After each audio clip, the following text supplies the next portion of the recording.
સમાચાર શોર્ટકટમાં વધુ નાણાં કમાવાની લાલચે વડોદરા શહેરના બે શખ્સો હાથીદાંતની તસ્કરી કરતા વડોદરા પોલીસના સ્પેશિયલ ઓપરેશન ગ્રુપના હાથે ઝડપાયા છે. હાથીદાંતની તસ્કરી કરતા બે શખ્સોની પોલીસે ધરપકડ કરી વાઇલ્ડ લાઇફ પ્રોટેક્શન એક્ટ હેઠળ કાર્યવાહી કરી વધુ તપાસ હાથ ધરવામાં આવી છે. આ મામલે પોલીસે ફોરેસ્ટ વિભાગના અધિકારીઓને પણ જાણ કરવામાં આવી છે. આંતરરાષ્ટ્રીય બજારમાં હાથીદાંત ખૂબ જ અમૂલ્ય છે. લાખો કરોડોમાં વેચાતા હાથીદાંતની તસ્કરી કરવામાં આવે છે. તેવામાં વડોદરા શહેરના યાકુતપુરા વિસ્તારમાં રહેતા બે શખ્સો આ અમૂલ્ય હાથીદાંત વેચવા માટે ફરી રહ્યા હોવાની બાતમી સ્પેશિયલ ઓપરેશન ગ્રુપ એસઓજીને મળી હતી, જેથી એસઓજીની ટીમ યાકુતપુરા વિસ્તારમાં સતત વોચ રાખી રહી હતી. તેવામાં આજ રોજ બે ઇરફાન શેખ અને આઝાદ પઠાણ રિક્ષામાં હાથીદાંત લઈ વેચવા માટે નીકળતા તેઓને પોલીસે ઝડપી લીધા હતા.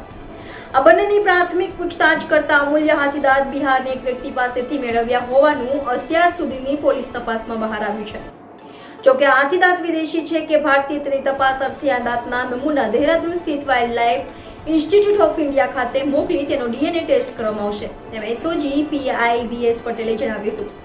આ હાથીદાંત બિહારની કઈ વ્યક્તિ પાસેથી મેળવવામાં આવ્યા અને કેટલી કિંમતના છે તથા બંને વ્યક્તિઓ હાથીદાંતની તસ્કરીના કોઈ આંતરરાષ્ટ્રીય ગેંગ સાથે જોડાયેલ છે કે કેમ તેવી તમામ દિશાઓમાં પોલીસે તપાસ હાથ ધરી છે.